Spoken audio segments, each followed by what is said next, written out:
Bienvenue à tous. J'aimerais parler sur la puissance de nos paroles, dans Matthieu, chapitre 12 et au verset 36. C'est Jésus qui parle. Il dit, je vous le dis, au jour du jugement, les hommes rendront compte de toute parole vaine qu'ils auront proférée. Car par tes paroles tu seras justifié, et par tes paroles tu seras condamné. Amen. C'est un fait que nous parlons souvent à tort et à travers. Et bien des paroles sortent de notre bouche que nous regrettons, à peine les avons-nous prononcées. Mais la Bible nous demande de réaliser l'importance de chacune de nos paroles. Nos paroles, en fait, c'est comme une semence. Et nos paroles sont puissantes. Elles peuvent faire du bien, elles peuvent faire du mal.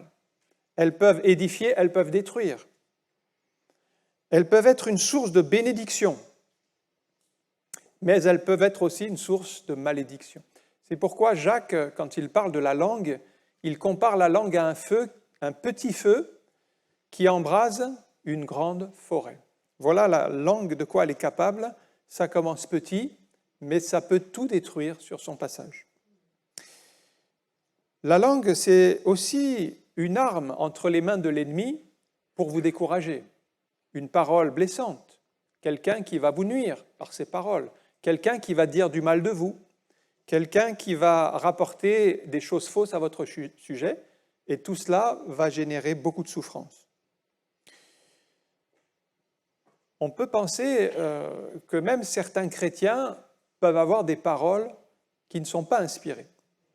On a l'exemple de Pierre qui aimait beaucoup Jésus, mais lorsque Jésus a révélé son plan, d'abord Pierre l'avait reconnu comme le Christ, le Fils de Dieu, c'était remarquable, il avait donné des bonnes paroles, donc il avait eu des paroles édifiantes et des paroles inspirées. Mais quand Jésus annonce la croix, qu'il doit mourir pour le péché du monde, il reprend le Seigneur à part, par ses paroles, et va lui donner des paroles là qui ne sont pas inspirées. Il lui dit, mais non Seigneur, les paroles que tu dis, ce n'est pas possible que ça s'accomplisse, cela ne t'arrivera jamais. Pourtant, c'est le même Pierre, il est croyant, il aime le Seigneur, mais les paroles peuvent être inspirées, mais les paroles peuvent être pas inspirées, et pourtant c'est la même personne. Et parfois, vous recevrez des conseils qui ne sont pas inspirés, parce que la personne a parlé selon la chair. Pierre est en train de parler selon la chair. Et peut-être, il y a des fois des conseils qui peuvent être sages selon la chair, mais pas inspirés. C'est-à-dire, Pierre explique au Seigneur, ce n'est pas possible parce que ça serait nuisible pour l'œuvre qu'on est en train de mettre en place, donc il ne faut pas que ça t'arrive une chose pareille. Ce sont des conseils charnels qui peuvent être sages d'un point de vue humain, mais qui ne sont pas inspirés. Il faut faire la distinction entre les conseils qui sont charnels et les conseils qui sont de l'inspiration. Et ça peut être à double tranchant, c'est à nous de faire attention. Mais alors, comment savoir si les conseils vont être bons ou mauvais ? Eh bien, nous avons le discernement spirituel, c'est-à-dire Jésus a discerné par le Saint-Esprit que les conseils de Pierre, à ce moment-là, n'étaient pas inspirés. Et ça provient d'une communion avec Dieu. C'est pourquoi il nous faut prier, il nous faut chercher la face de Dieu, il nous faut laisser le Saint-Esprit toucher notre cœur, remplir notre cœur, afin de discerner si ces conseils sont vraiment inspirés ou pas. On doit faire le tri avec la parole de Dieu, bien sûr, parce que la parole, c'est notre repère. Est-ce que ces conseils sont conformes à la parole de Dieu ? Et puis, avec aussi la prière, on a dans la prière la paix du cœur.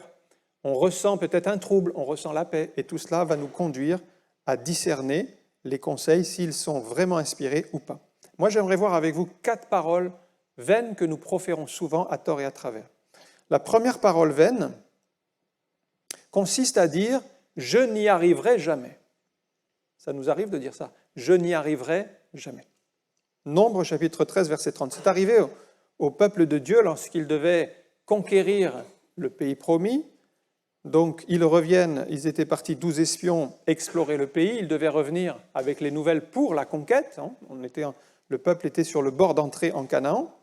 Alors, verset 30, Caleb fit taire le peuple qui murmurait contre Moïse, et il dit, montons, emparons-nous du pays, nous y serons vainqueurs. Ça, c'est une première parole qui est vraiment selon la parole de Dieu. Ça, c'est le conseil inspiré, c'est, on peut dire, quelqu'un qui est rempli du Saint-Esprit en communion avec Dieu, il donne des paroles inspirées. Mais les hommes qui étaient allés avec lui, c'est-à-dire les 10 autres espions, disent, et là voilà les paroles qui sont mauvaises, nous ne pouvons pas. Voilà, ça c'est je ne peux pas, je n'y arriverai pas. Et combien de fois ça nous arrive de dire les mêmes paroles, nous ne pouvons pas monter contre ce peuple car il est plus fort que nous. Vous connaissez bien cette histoire? Moïse a envoyé 12 espions pour explorer le pays promis. Ils viennent rendre leur rapport. Au début, ils sont assez positifs. Ils disent, oui, c'est vrai, le pays que nous avons visité, c'est un beau et vaste pays. Dieu nous l'a donné. Ils disent, il y a vraiment le lait et le miel qui coulent dans ce pays. Ils disent, il y a vraiment des fruits extraordinaires. D'ailleurs, ils ont ramené sur leur dos une grappe, mais une grappe, ils ne pouvaient pas la porter tout seuls. Ils étaient à 2 pour porter une seule grappe de raisin, tellement les fruits étaient abondants. Bref, c'est un pays, comme l'Éternel l'a dit, c'est un pays extraordinaire. Et puis, il y a un petit mot qui vient tout basculer, c'est le mot « mais ». Mais. Oui, c'est vrai, c'est un beau pays, il y a du fruit extraordinaire, mais, alors après on va débiter, ah oui, mais il y a des peuples puissants qui sont là, il y a des villes fortifiées, imprenables, il y a des géants, il y a même des descendants des Anakim, donc on n'y arrivera pas.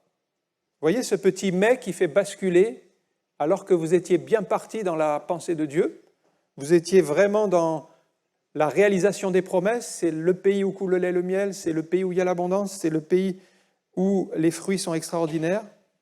Et le mais vient tout casser. Et ce petit mais, on l'utilise fréquemment pour renverser des situations. Alors, je me suis posé la question, et quand on analyse, c'est exact ce qu'ils disent. Il y avait vraiment des villes fortifiées, il y avait vraiment des géants, des Anakim, des gens de très haute taille, on va dire, il y avait des peuples puissants, c'est vrai. On peut dire que c'est un sérieux problème pour le peuple, mais je me suis posé la question, est-ce que c'est un problème pour Dieu, cette situation? Ben non. C'est un vrai problème pour le peuple, mais ce n'est pas du tout un problème pour Dieu.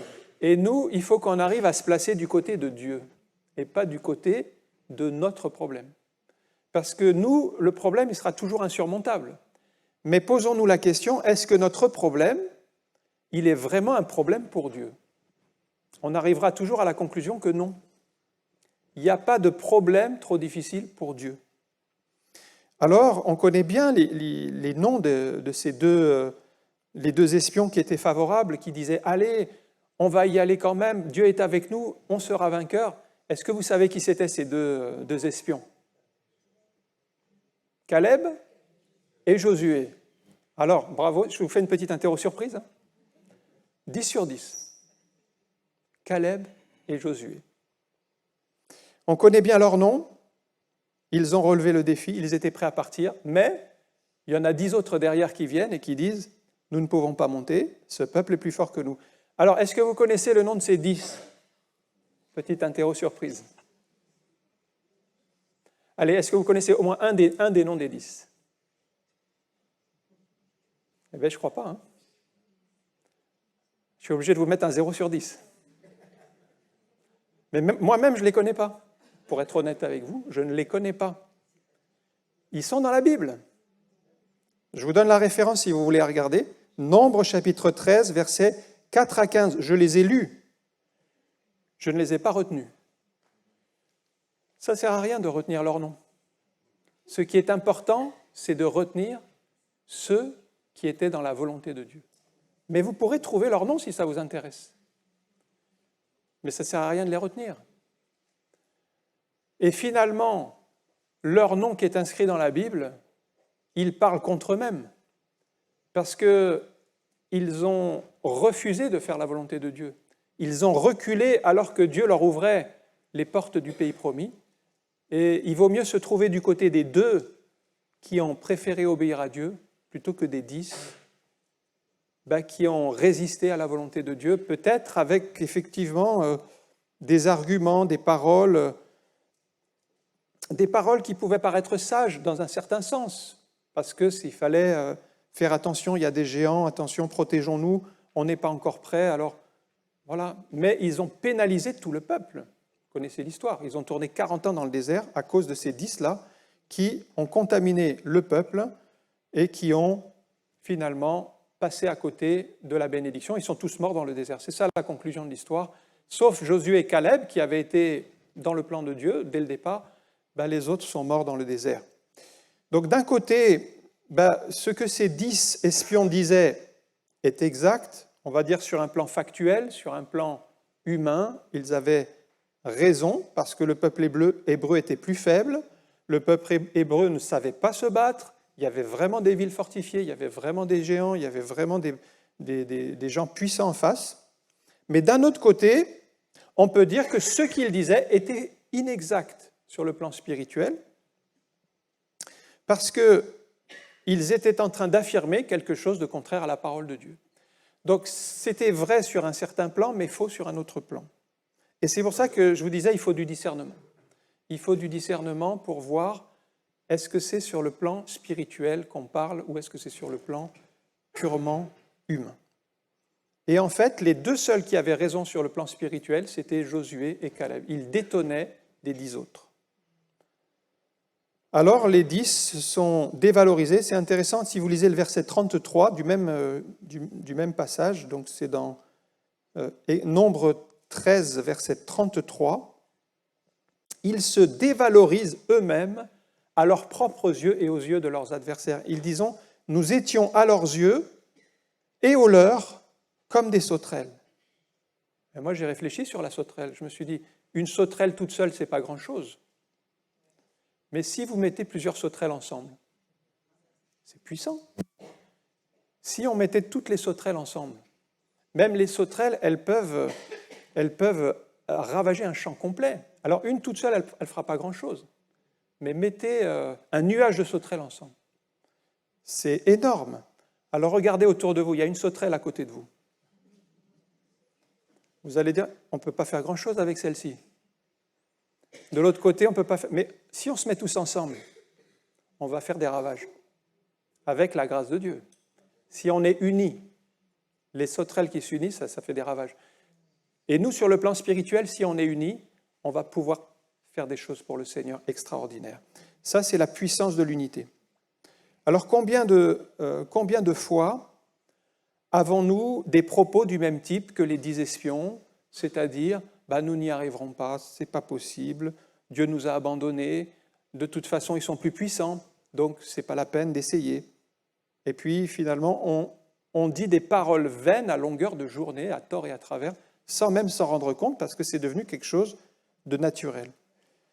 Voilà des paroles vaines qui, finalement, vont à l'encontre des paroles de Jésus lui-même. Lorsque un père possédé vient voir Jésus, parce que les disciples n'ont pas pu chasser le mauvais esprit, alors Jésus vient vers lui et lui dit « Mais qu'est-ce que tu veux que je fasse ?» Et il va prier pour l'enfant et il lui dit dans Marc 9, 23, il lui dit, alors l'homme lui dit juste avant « Je crois, mais viens au secours de mon incrédulité ».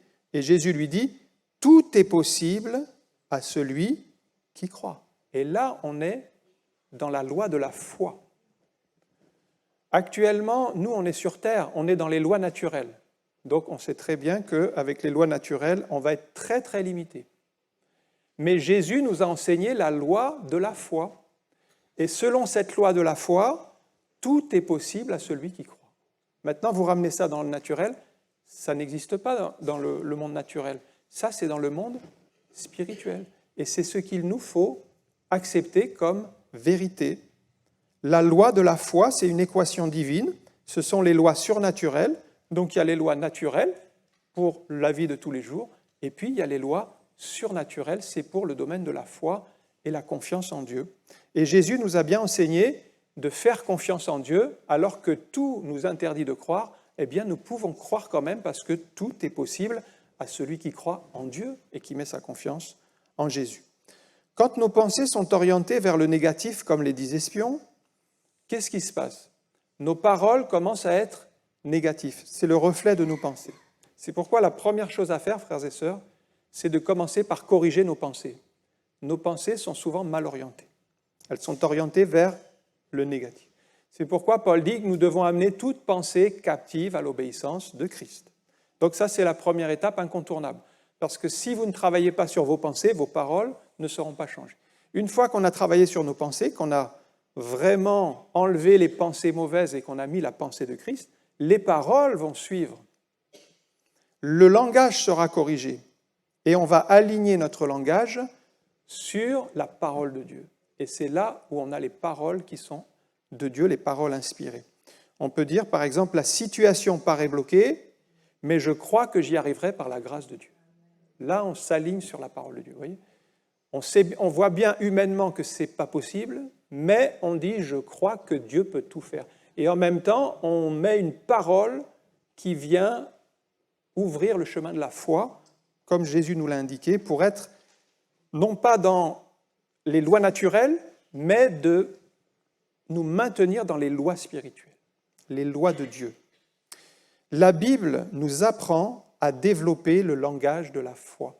Un jour, une femme sunamite avait eu un enfant, elle était stérile, il y avait eu un miracle, mais cet enfant est tombé gravement malade par une insolation, et alors qu'elle priait pour lui, l'enfant est mort sur ses genoux. Quel drame! Et elle va dire à son... Elle ne le dit pas à son mari que le fils est mort, et elle a l'intention d'aller voir le prophète, Élisée, pour qu'il vienne prier pour l'enfant, pour qu'il le ressuscite. Et donc elle dit, quand son mari lui dit, mais qu'est-ce que tu fais? Pourquoi tu vas voir l'homme de Dieu? Ce n'est pas un jour de culte, ce n'est pas un jour pour aller le voir, pourquoi tu vas le voir? Et elle lui répond cette simple phrase, elle lui dit, tout va bien. On peut dire que c'est une parole qui est déconnectée avec la réalité de ce qu'elle vit, si on regarde. On ne pourrait pas dire que tout va bien dans le sens où son fils est mort. Mais elle se place sur un autre plan, et si vous regardez le terme hébreu, c'est le mot shalom, c'est-à-dire la paix. La paix de Dieu qui surpasse toute intelligence gardera vos cœurs et vos sens. Et la parole qu'elle dit, en fait, on voit qu'elle est sur, on pourrait dire, elle est sur le terrain de la loi de la foi, tandis que le mari, il est sur les lois naturelles. Et donc, elle s'est volontairement maintenue dans la foi. Et effectivement, Élisée est venu, il a prié pour l'enfant, l'enfant est ressuscité, donc elle a bien fait de se maintenir sur le terrain de la foi, mais quand même son langage, et c'est ça que je voulais attirer votre attention, c'est quand elle dit « tout va bien », ce n'est pas un langage naturel. C'est un langage d'une personne qui est en connexion avec Dieu, qui vit une situation terrible, et qui peut dire par la foi « tout va bien parce que Dieu va faire quelque chose dans ma situation ». C'est donc un langage qui est déconnecté des réalités tangibles parce qu'il est sur un autre principe, le principe de la foi. Et si vous dites ça à quelqu'un dans le monde, qu'est-ce qu'il va penser de vous? Il va penser que vous êtes fou. Parce que la loi de la foi n'est pas compréhensible pour quelqu'un qui vit dans les lois naturelles. Donc c'est ça que la Bible nous enseigne. Je vous donne un deuxième exemple, une deuxième parole qu'on entend souvent. Deuxième parole vaine, Dieu ne guérit plus aujourd'hui. On l'entend souvent, ça. C'est même une parole que j'entends très souvent dans la bouche des chrétiens. Pas des athées, des païens, tout ça, mais les chrétiens, Dieu ne guérit plus aujourd'hui. Je crois que Dieu guérissait autrefois, Dieu ne guérit plus. Alors quand vous êtes incrédule, qu'est-ce que vous faites? Vous êtes en train de donner de la puissance aux paroles vaines. Vous les nourrissez, vous leur donnez du pouvoir sur votre vie. Et finalement, vous allez parler vainement. On a un récit du général syrien Naaman qui était atteint de lèpre et la petite servante esclave déportée d'Israël lui dit « Mais si le général pouvait aller en Israël, il verrait combien il serait guéri de sa lèpre, parce qu'elle croyait en Dieu avec une foi simple. » Et effectivement, il va prendre cette parole au mot, il va voir le roi de Syrie, il a une lettre de recommandation, il va voir le roi d'Israël qui l'envoie vers le prophète. Et lorsqu'il arrive devant la maison du prophète, le prophète ne sort même pas, alors que c'est un général qui vient avec de l'or et des vêtements pour acheter sa guérison. Mais le prophète pareil, le prophète est dans la loi de la foi. Il n'est pas dans les lois naturelles. Dans les lois naturelles, on ne ferait pas ce que fait le prophète. Alors que fait le prophète dans sa loi de la foi? Il lui dit, va et lave-toi 7 fois dans l'eau du Jourdain. Est-ce que ça a quelque chose sur le plan logique, ça? C'est pas logique. D'ailleurs, la réaction de Naaman, il ne comprend pas. Il dit, 2 Rois 5, 11, Naaman fut irrité, il s'en alla en disant, voici, je me disais, il sortira vers moi, il se présentera lui-même, il parle du prophète, il invoquera le nom de l'Éternel son Dieu, il agitera sa main sur place et guérira le lépreux. Les fleuves de Damas, l'Abana, le Parpar, ne valent-ils pas mieux que toutes les eaux d'Israël? Ne pourrais-je pas m'y laver et devenir pur? Et il s'en retournait et partait avec fureur. Dans les paroles vaines de cet homme, on remarque 4 erreurs de jugement qu'on trouve assez fréquemment chez les chrétiens. Première erreur, il se croit supérieur aux autres. Il croit que lui, il est à part et qu'il va y avoir quelque chose de spécial pour lui. Première erreur. Deuxième erreur, il a une idée préconçue de la manière dont il doit être guéri. Donc dans sa tête, ça doit se passer dans un certain ordre. Erreur. Troisième erreur, il considère que l'eau du Jourdain est méprisable, alors que c'est quand même le fleuve de Dieu, le fleuve qui est dans le pays d'Israël, mais il est prêt à aller dans les autres fleuves de son pays. Donc si Dieu a décidé de bénir par un moyen humble, c'est le choix de Dieu. Et ça, c'est une erreur de penser que Dieu ne peut pas bénir par quelque chose que vous considérez comme vain ou vil. Quatrième erreur, il repart furieux en disant « On m'a trompé, je ne serai jamais guéri, je rentre chez moi ». Or, le paradoxe, c'est qu'il est au bon endroit au bon moment. Il est sur le point d'obtenir sa guérison. On peut dire qu'il est passé à un cheveu de sa guérison. C'est grâce aux serviteurs qui l'ont arrêté et qui l'ont ramené à obéir à la parole du prophète. Cet homme ne mérite vraiment pas d'être guéri. Il aurait même pu passer à côté de sa guérison. C'était un ennemi du peuple de Dieu, c'était un Syrien. Il n'avait rien fait de bon. Mais grâce au conseil de ses serviteurs, finalement, il se soumet à la parole de Dieu. Et quelquefois, il y a des employés qui ont des paroles plus sages que même les patrons. Et l'obéissance, ici, est la clé, puisque c'est en obéissant à ses serviteurs, et finalement en obéissant à Dieu, qu'il va obtenir sa guérison en se plongeant 7 fois dans l'eau du Jourdain. En même temps qu'il est descendu dans l'eau, il s'est humilié devant Dieu et devant ses serviteurs. Et finalement, Dieu l'a béni et l'a guéri. Il a fait exactement ce que Dieu lui a dit, sans comprendre le sens, c'est-à-dire qu'à un moment donné, il a accepté de se placer sur la logique de la foi. Il était vraiment, au début, dans les lois naturelles. Il a accepté de basculer sur les lois spirituelles. Il a fait exactement tout ce que Dieu a dit, et je dirais, il l'a fait jusqu'au bout, c'est-à-dire jusqu'à la 7e fois, il s'est plongé dans l'eau, alors que il n'y avait pas d'amélioration au fur et à mesure. C'est juste à la 7e fois que la guérison est intervenue. On ne devrait jamais dire jamais. Quand on dit « je ne serai jamais guéri », qu'est-ce qu'on fait? On donne du crédit à la parole de Satan lui-même. C'est Dieu qui décide. Ce n'est pas parce que vous n'êtes pas guéri aujourd'hui que vous ne serez jamais guéri. Votre vie n'est même pas entre les mains des médecins, elle est entre les mains de Dieu. Donc c'est Dieu qui déterminera le début et la fin. Qui peut savoir quand et comment Dieu va agir? Si vous priez pour votre guérison et vous dites que Dieu ne guérit plus aujourd'hui, c'est un peu comme si vous allumez un feu et vous jetez de l'eau dessus. Vous éteignez tout ce que vous venez de faire. Vous anéantissez le bénéfice de la prière. Alors regardons qu'est-ce que dit la Bible. Psaume 103, verset 3. « C'est lui qui pardonne toutes tes iniquités, qui guérit toutes tes maladies. » Ça, c'est Dieu. Ésaïe 53, 5. « Il était blessé pour nos péchés, ça c'est Christ, brisé pour nos iniquités, le châtiment qui nous donne la paix est tombé sur lui, et c'est par ses meurtrissures, c'est-à-dire son œuvre à la croix, que nous sommes guéris. » Et enfin, Marc 16, 18, et je ne vous cite que 3 versets, puisque la Bible est abondante sur le sujet. « Voici les miracles qui accompagneront ceux qui auront cru. Ils imposeront les mains aux malades, et les malades seront guéris. » Voilà toutes les promesses contenues dans la parole de Dieu, enfin quelques-unes. Et c'est à nous de conformer nos paroles avec la parole de Dieu. Alors qu'est-ce que nous pouvons dire? Eh bien, nous pouvons dire que je crois que Dieu n'a pas changé, qu'il guérit encore aujourd'hui, il agira en son temps et selon sa volonté, et moi je lui fais confiance. Et là, on est en train d'aligner nos paroles avec la parole de Dieu. Et ça, c'est une bonne chose.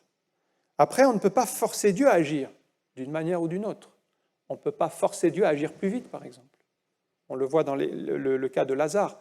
Jésus est arrivé, mais Lazare était mort. Donc il y avait eu tout un chemin de maladie et de mort qui s'était produit. Derrière, il y a eu la résurrection.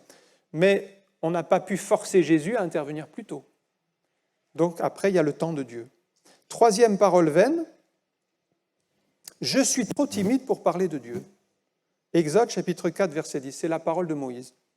Moïse dit à l'Éternel, « Ah Seigneur, je ne suis pas un homme qui ait la parole facile. Ce n'est ni d'hier ni d'avant-hier, ni même depuis que tu parles à ton serviteur, car j'ai la bouche et la langue embarrassées. » On connaît bien ce passage, Moïse a eu un appel, il doit aller parler à Pharaon pour délivrer le peuple esclave en Égypte, mais il a une très bonne excuse, il dit « j'ai la bouche et la langue embarrassées ». D'autres versions disent « j'ai beaucoup de peine à m'exprimer ». C'est vrai que certains, ils ont de la facilité pour s'exprimer. Par exemple, si vous parlez de repas, tout ce qui est nourriture, ils arrivent à parler facilement. C'est l'abondance du cœur qui parle. Ils parlent de voyage, de nourriture, de tout ça. Mais quand on parle de Jésus, c'est le silence. Il n'y a plus rien à dire. Mais quelque part, on devrait davantage parler du Seigneur. Quand il s'agit du Seigneur, on devrait témoigner, parler de ce que Dieu a fait dans notre vie, parler des merveilles du Seigneur. Et là, il n'y a plus rien à dire. C'est dommage. Alors Dieu reprend Moïse et lui dit, mais arrête de parler comme ça, qui a fait la bouche de l'homme? Je serai avec ta bouche. Et c'est ça la parole de Dieu, c'est que Dieu mettra les paroles dans notre bouche pour parler de sa part. Le diable ne veut jamais que vous parliez de Dieu, c'est pour ça que vous avez la bouche et la langue embarrassées quand il s'agit de parler de Dieu, mais quand il s'agit de parler des choses futiles, on a facilité. Alors il fera tout pour vous décourager, pour vous sentir incapable. Et puis, quand vous aurez réussi à dire quelques mots, il y aura un coup près derrière et puis vous serez découragé. Mais faites-le quand même, parce que c'est notre mission, frères et sœurs. Dans l'Église, on est rassemblés pour louer le Seigneur, mais à l'extérieur, on est des témoins pour parler du Seigneur. Et ça, c'est notre rôle. Si nous ne le faisons pas, personne ne le fera. Ce n'est pas sur les médias, Internet, la télévision, tout ça. La plupart des choses, elles sont tournées vers le monde. Le Seigneur nous envoie comme des brebis au milieu des loups.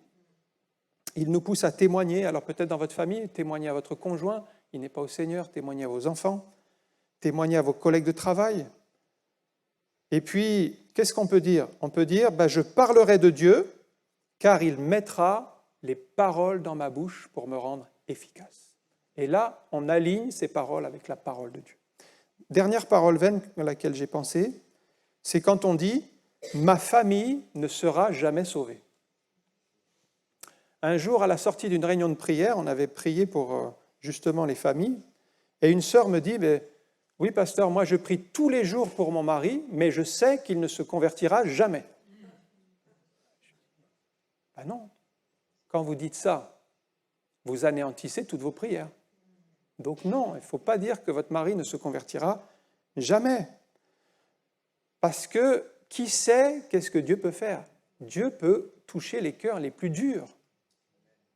Et même si vous êtes le seul converti dans votre famille, même si votre conjoint ne manifeste aucun intérêt, votre enfant s'est éloigné de Dieu, eh bien, ne tombez pas dans les paroles négatives à dire « mon enfant ne se convertira jamais », parce que ça, c'est contraire à la parole de Dieu. Vous finissez par dire des choses qui sont opposées au plan de Dieu. Qui sommes-nous pour affirmer « mon fils ou ma fille, mon conjoint ne se convertira jamais ». Qui sommes-nous pour dire cela? Qui aurait cru que Saul de Tarse se serait converti? C'était un anti-chrétien. Il persécutait les chrétiens. Et Jésus l'a touché sur le chemin de Damas. J'ai lu un témoignage bouleversant il y a quelque temps d'un ancien terroriste palestinien qui travaillait pour Yasser Arafat. il s'est converti à Jésus-Christ. Mais il faut voir sa vie avant sa conversion. C'était quelque chose de... On n'aurait jamais pensé qu'il aurait pu se convertir, d'un point de vue humain, dans la logique, on va dire, de ce monde. Mais quand vous voyez sa conversion, comment il est devenu doux comme un agneau, comment il a été changé, alors qu'il tuait des gens. C'était un terroriste. Ça ne lui faisait rien de tuer quelqu'un pour sa cause. Vous voyez qu'il était fanatique. Mais quand il s'est converti, et pour vous montrer que c'est possible, dans les cas les plus extrêmes, ne dites pas que votre mari ne se convertira pas ou que vos enfants ne se convertiront pas, parce que Dieu est tout-puissant. Quand vous dites « mes enfants sont trop éloignés de Dieu, ils ne pourront jamais revenir au Seigneur », vous êtes en train de dire des paroles vaines, parce qu'ils peuvent revenir au Seigneur, même s'ils ont le cœur dur. Donc n'alignez pas vos paroles avec les paroles du diable, alignez vos paroles avec les paroles de Dieu. C'est vrai que le diable, il voudrait bien qu'ils ne reviennent jamais. C'est vrai que le diable, il voudrait que nos enfants ils soient éloignés de Dieu, qu'ils soient perdus. Mais n'alignons pas nos paroles avec la pensée de l'ennemi. La parole, au contraire, nous encourage à prier pour nos enfants, pour nos conjoints. Et bien sûr, ils ont leurs responsabilités, parce qu'on ne peut pas convertir quelqu'un, mais on peut prier et lui donner le témoignage. Après, il y a sa relation avec Dieu. Que dit la parole de Dieu sur nos familles ? Josué chapitre 24, verset 15. « Moi et ma maison, nous servirons l'Éternel. » Ça, c'est la parole de Dieu. Acte 16, 31. « Crois au Seigneur Jésus et tu seras sauvé, toi et ta famille. » Ça, c'est une parole au geôlier dans la prison de Philippe. Acte 2, 39. « Car la promesse est pour vous et pour vos enfants, pour tous ceux qui sont au loin, en aussi grand nombre que le Seigneur notre Dieu les appellera. » Donc, qu'est-ce qu'on devrait dire ? On devrait dire plutôt, je vais continuer à prier pour mon conjoint, je vais continuer à prier pour mes enfants, parce que je crois que Dieu est capable de toucher leur cœur et qu'il va faire quelque chose dans leur vie. Et là, on aligne nos paroles avec la parole de Dieu. On va prier quelques instants. On a vu pas mal de paroles vaines. On en prononce plus ou moins tous les jours sans le vouloir, sans s'en rendre compte. En prononçant des paroles vaines, on est en train d'anéantir la parole, les bons effets de nos prières. Alors comment faire ? D'abord, changeons de discours. Quand vous voyez une parole vaine venir sur votre bouche, bloquez-la. Ne la laissez pas être dite à haute voix. Parce que quand vous la dites à haute voix, vous lui donnez encore plus de force. Alors si vous avez prononcé une parole vaine, qu'est-ce que vous pouvez faire ? Eh bien, derrière, vous pouvez ajouter une parole de Dieu pour anéantir le dégât de la parole vaine. Par exemple, vous avez dit, par mégarde, vous avez dit « qu'est-ce que je suis nul, je suis un raté, vraiment, ma vie c'est un échec ». Ça, c'est une parole vaine. Et bien derrière, vous vous rendez compte, j'ai dit une parole vaine. Qu'est-ce que je peux faire ? Vous dites « Je te loue de ce que je suis une créature si merveilleuse ». Ça, c'est la parole de Dieu. Je contrecarre la parole vaine par une parole de Dieu. Et ça, il faut le faire systématiquement, frères et sœurs. Donc, il y a pas mal de versets dans la Bible. Vous allez voir que chaque parole vaine, il y a un verset qui correspond. Et donc, vous prenez le verset, vous le dites, et comme ça, vous avez confiance que Dieu va agir. Plus vous alignerez vos paroles avec la parole de Dieu, plus votre mentalité sera conforme à la pensée du Seigneur, et plus vous parlerez comme Dieu le veut. On va prier quelques instants. Merci encore pour ta parole, parce que tu nous invites, Seigneur, à te faire confiance, à sortir de notre mentalité, de nos bouches, toute parole, toute pensée vaine, toute parole vaine, et à conformer nos pensées, nos paroles avec les tiennes.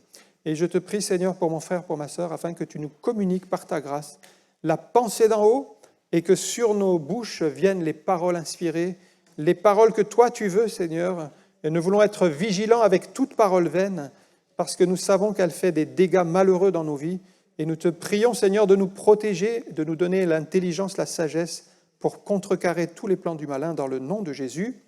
Amen. Que le Seigneur vous bénisse.